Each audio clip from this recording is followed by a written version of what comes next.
lam yazdad minallahi illa bu'da. Orang yang hanya bertambah ilmu pengetahuannya tapi tidak bertambah hidayah dari Allah, tidak makin mantap keimanannya, maka seluruh nilai-nilai ilmunya hanya akan menjauhkan dia dari Allah Subhanahu wa taala. Dan adalah lebih merupakan azab daripada nikmat kalau kita diberikan ilmu pengetahuan yang hanya akan menyebabkan kita semakin jauh dari Allah Subhanahu wa taala.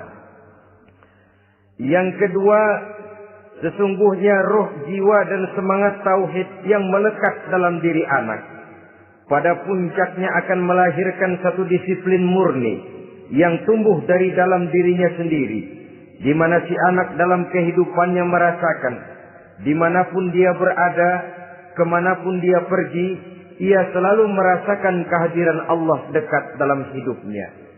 Ia sadar sesadar-sadarnya bahwa tidak ada satu perbuatan yang bagaimanapun kecilnya yang bisa disembunyikan dari kekuasaan Allah Subhanahu wa taala.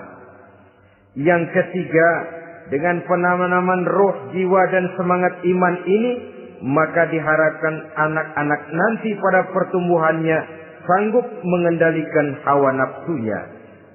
Dengan kata lain, bahwa penanaman jiwa tauhid, penanaman roh dan semangat keimanan ini merupakan kondisi dasar yang harus dilakukan sebelum yang lain-lainnya. Kemudian pendidikan kedua yang diberikan oleh Al-Quran melalui contoh dan model dengan Luqmanul Hakim ini, setelah menanamkan tauhid, ditanamkanlah kepada si anak ini rasa hormat kepada orang tuanya. Wa wassaynal insana biwalidayhi, dan kami wasiatkan kepada manusia untuk berbakti kepada ibu bapaknya. Hamalathu ummuhu wahnan ala wahnin, karena ibunya telah mengandungnya dengan kepayahan di atas kepayahan. Maksudnya dengan kepayahan dan kelelahan yang berlipat ganda. Sehingga ketika Rasul ditanyakan orang, "Ya Rasul, siapa yang paling harus saya taati di dunia ini?" Beliau menjawab, "Ibumu." Kemudian, "Siapa lagi ya Rasul?" "Ibumu." Setelah itu, "Siapa lagi ya Rasul?" "Ibumu." Dan kemudian, "Siapa ya Rasul?" "Bapakmu." Ibu, ibu, ibu, bapak. Bahkan al-jannatu tahta aqdamil ummahat, surga berada di bawah telapak kaki ibu. Bagaimana menanamkan rasa hormat kepada orang tua di hati anak? Tentu yang pertama, bagaimana orang tua bisa memberikan keteladanan. Marilah kita sebagai orang-orang tua ini menyadari bahwa sebelum anak kenal sekolah dasar, sebelum anak kenal TK, ibtidaiyah, sanawiyah sampai kepada perguruan tingginya, yang pertama dia kenal adalah lingkungan rumah tangganya, gurunya adalah ibu bapaknya. Di sini berlakulah apa yang dinamakan keteladanan. Keteladanan jauh lebih berhasil daripada sekedar teori-teori yang muluk. Keteladanan jauh lebih berhasil daripada berbagai macam indoktrinasi dan penataran. Kurangnya keteladanan akan menyebabkan anak mencari pola. Apabila kita orang tua ini tidak bisa memberikan keteladanan yang baik kepada anak-anak kita, maka pada suatu saat anak-anak akan menganggap enteng dan kehilangan wibawa kita sebagai orang tua di mata mereka. Dikala itu akan sangat sulit kita membentuk kepribadian mereka. Bukankah di zaman sekarang ini kita banyak mengalami krisis wibawa, krisis figur? Ada yang karena rapotnya merah melulu, gurunya dikeroyokin. Pak guru pulang sekolah dicegat. Bahkan nyaris ada orang tua pernah dibunuh oleh anaknya sendiri. Dan lain sebagainya, kasus-kasus yang sebenarnya tidak perlu terjadi. Karena memang bukan saja bertentangan dengan nilai budaya kita sebagai bangsa, tapi juga bertentangan dengan ajaran agama kita sendiri. Krisis wibawa, krisis figur, yang juga akibatnya harus kita sadari banyak faktor yang membentuk kepribadian anak. pergaulannya, yang dibacanya, yang ditontonnya, yang disaksikannya di dalam kehidupan. Benar kita menyekolahkan mereka, tapi berapa jam mereka di sekolah? 6 jam, 7 jam paling lama. Sedangkan mereka hidup satu hari satu malam 24 jam. Kalau cuma 7 jam di sekolah, ini berarti lebih banyak dia di luar sekolah. Dan di luar sekolah itu artinya ya rumah tangganya, ya temannya, ya lingkungan di mana dia tinggal, yang seluruhnya sangat besar pengaruhnya dalam ikut membentuk kepribadian anak-anak kita. Saya katakan tadi, di samping kita menghadapi perang akidah, kita pun berhadapan di dalam perang menghadapi peradaban dan kebudayaan yang bukan saja menjauhkan kita dari agama, tetapi sanggup menghancurkan moral daripada anak-anak kita. Secara pribadi, saudara-saudara, saya iri, saya kagum misalnya dengan kemajuan yang diperoleh oleh negara tetangga kita, Jepang misalnya. Padahal tahun 45 ia pun hancur lebur oleh meledaknya atom di Hiroshima dan Nagasaki. Tapi bagai satu tenaga raksasa kemudian Jepang bangkit. Menjadi satu negara superpower di Asia. Bahkan gurunya saja Amerika sekarang ini kewalahan menghadapi perang dagang dengan Jepang ini. Dan yang menarik, Jepang bisa maju dan modern dengan tetap menjadi Jepang. Tanpa harus kehilangan identitasnya sebagai satu bangsa. Tanpa harus kehilangan kepribadiannya sebagai satu bangsa. Sebagai negara yang sedang berkembang, kita sering latah. Kita ingin meniru Barat, tapi bukan teknologinya, westernisasinya yang kita tiru.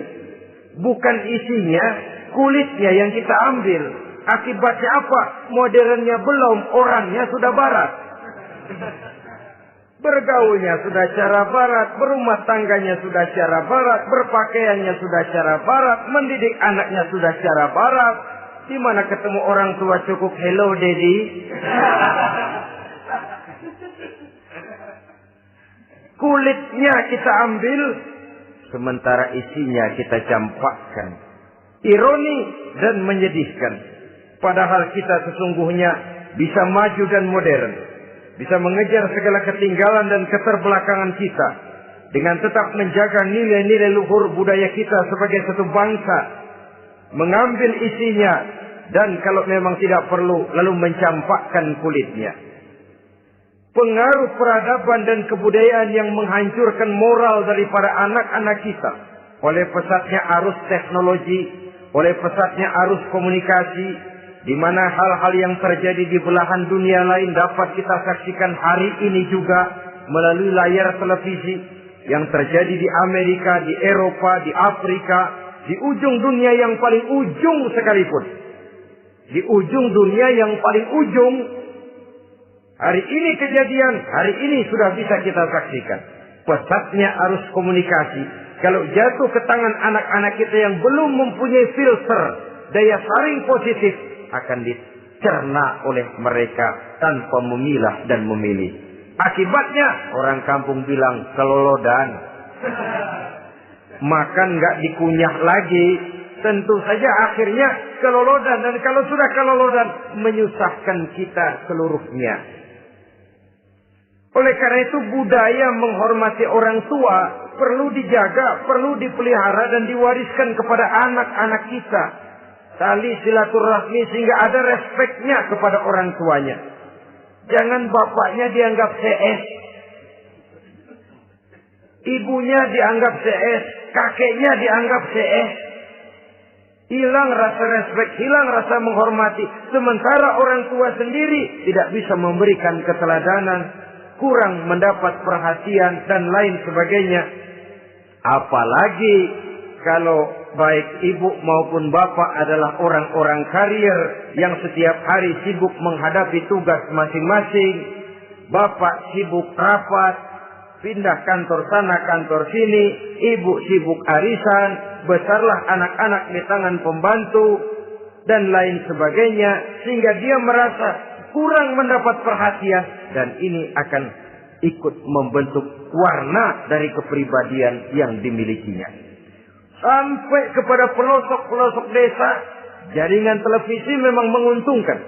Tapi kalau sudah sampai kepada menayangkan budaya-budaya yang tidak sesuai dengan pola di mana mereka tinggal, pola lingkungannya, dan ingin mereka terapkan dalam kehidupan, ironi dan menyedihkan. Maka sering dikatakan, jikalau ABRI masuk desa, rakyat beruntung. Jikalau listrik masuk desa, rumah jadi terang. Jikalau koran masuk desa, rakyat jadi cerdas. Jikalau hakim masuk desa, rakyat lalu sadar hukum. Tapi jikalau maksiat dan munkarat masuk desa, minuman keras masuk desa, judi masuk desa, pelacuran masuk desa, rakyat tentu kiamat.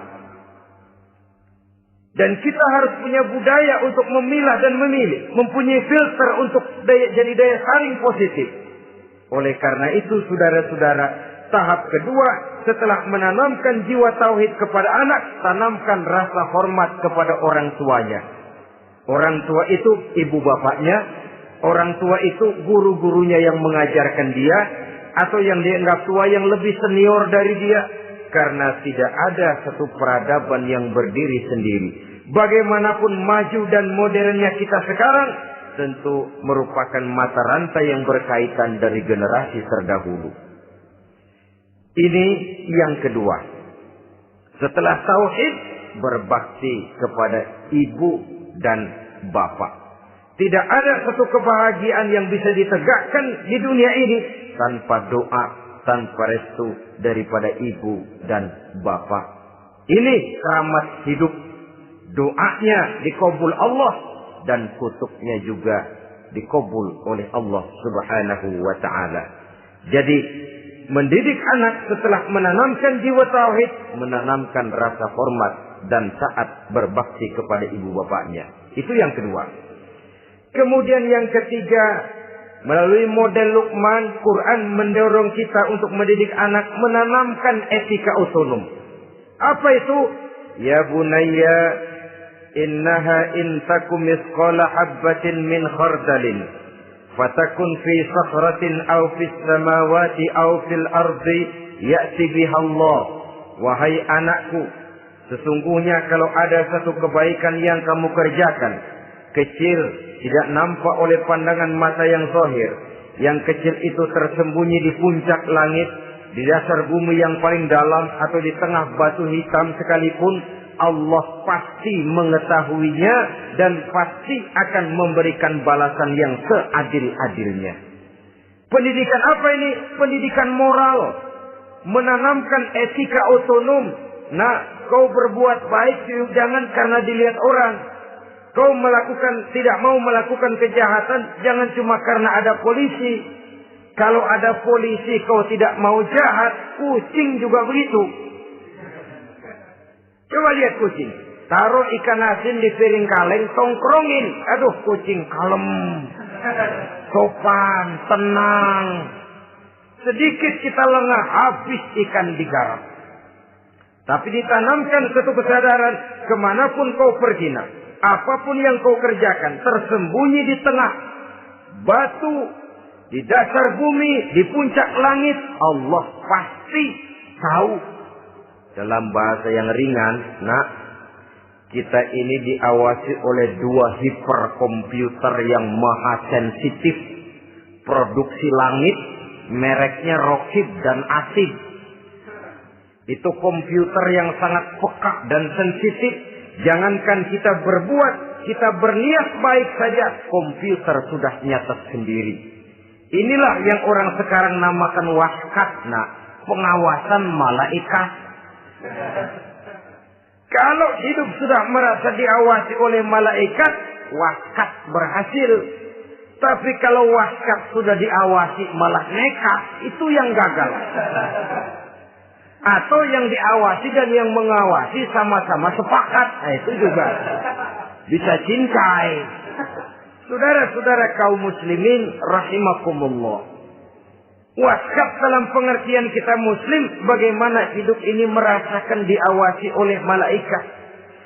intelektualitas yang tinggi sekalipun, IQ yang nilainya plus sekalipun, disiplin ilmu yang bagaimanapun banyak yang memenuhi benak kita, tanpa diiringi oleh etika otonom, orang sering mencari celah dan kesempatan. Mencari celah dan kesempatan.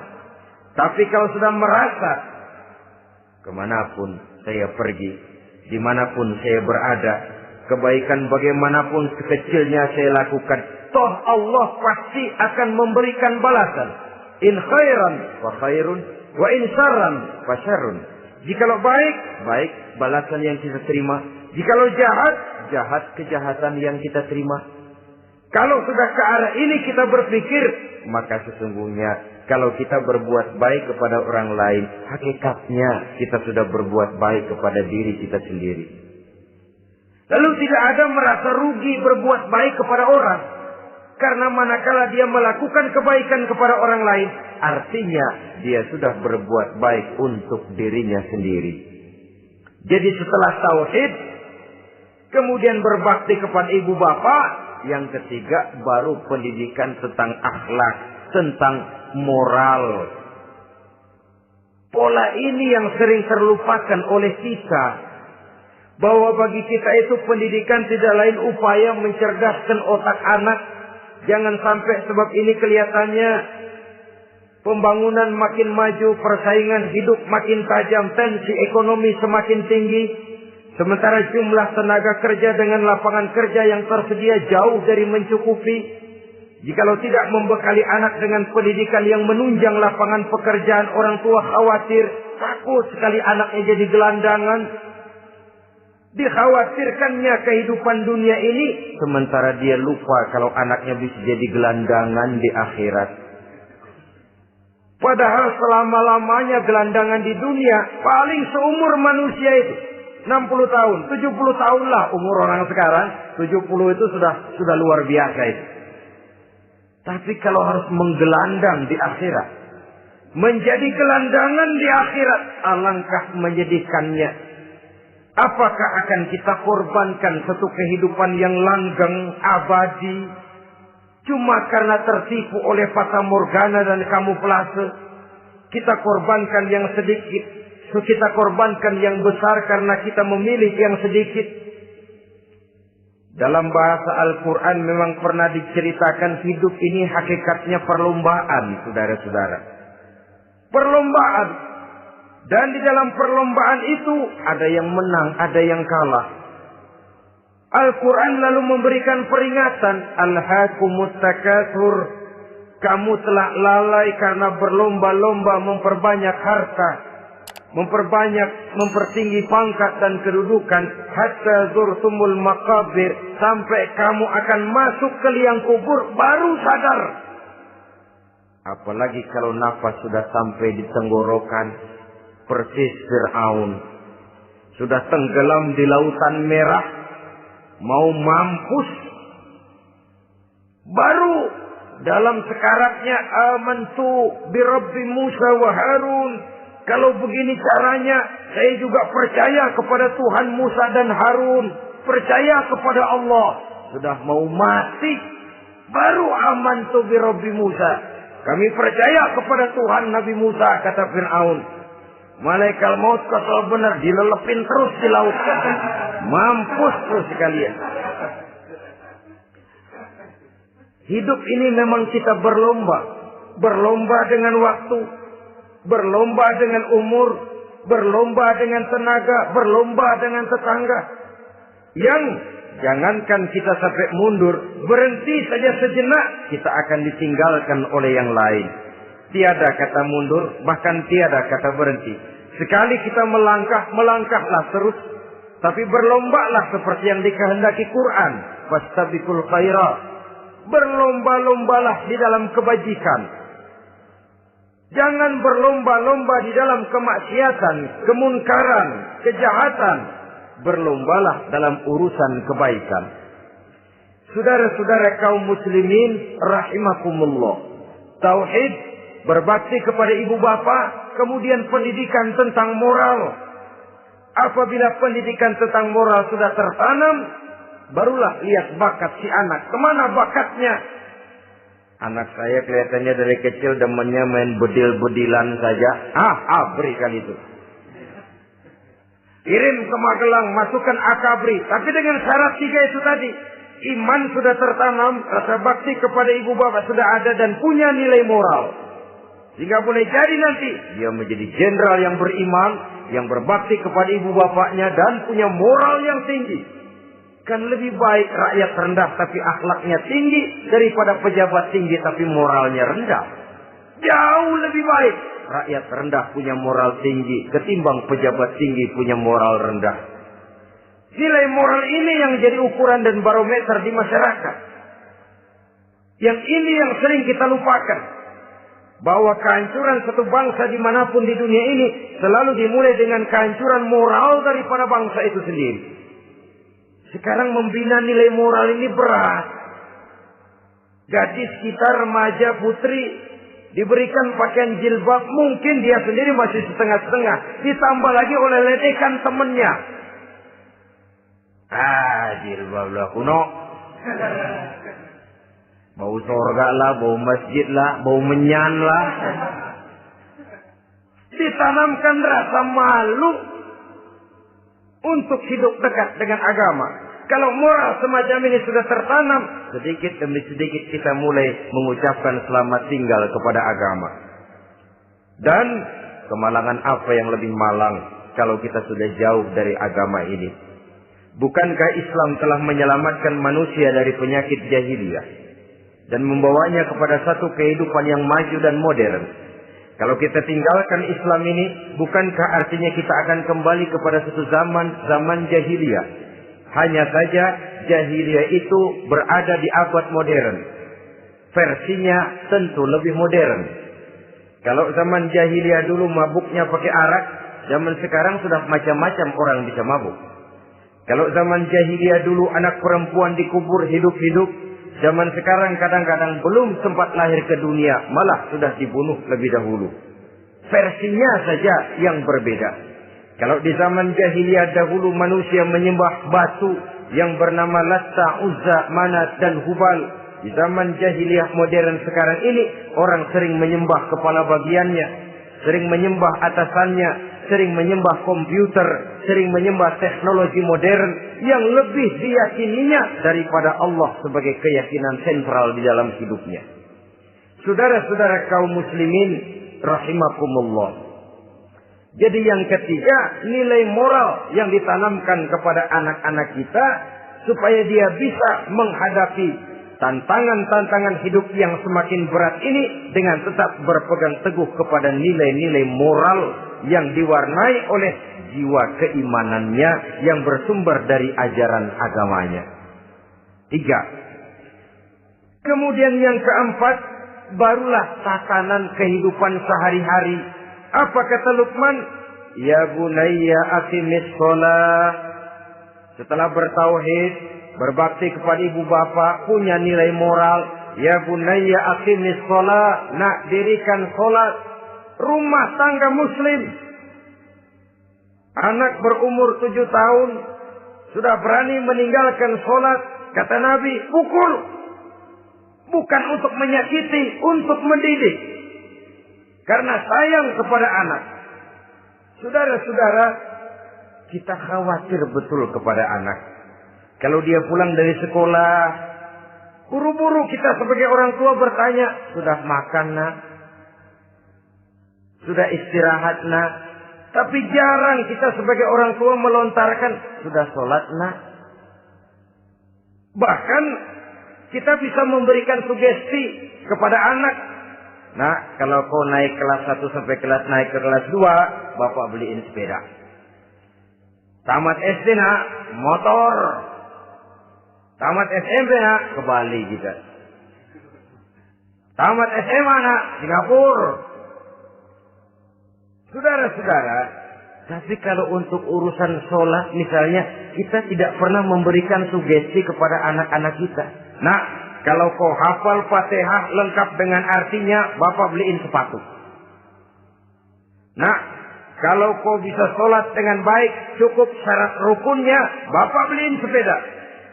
Ada rangsangan, ada sugesti yang membuat anak lebih tergerak untuk hidup dalam suasana keagamaan.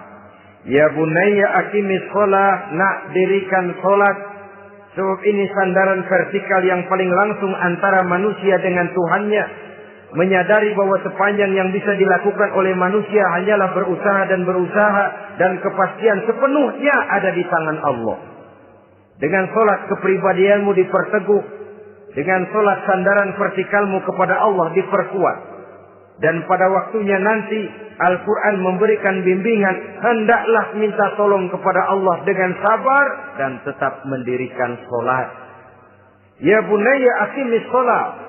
Setelah itu wa'mur bil ma'rufi wanha 'anil munkar. Tegaklah membina yang ma'ruf, tegaklah mencegah yang munkar. Ini sikap hidup sudah. Sholat tadi tugas hidup. Lalu sikap hidup tampil di tengah masyarakat, membina yang ma'ruf, mencegah yang munkar sesuai dengan kesanggupan masing-masing.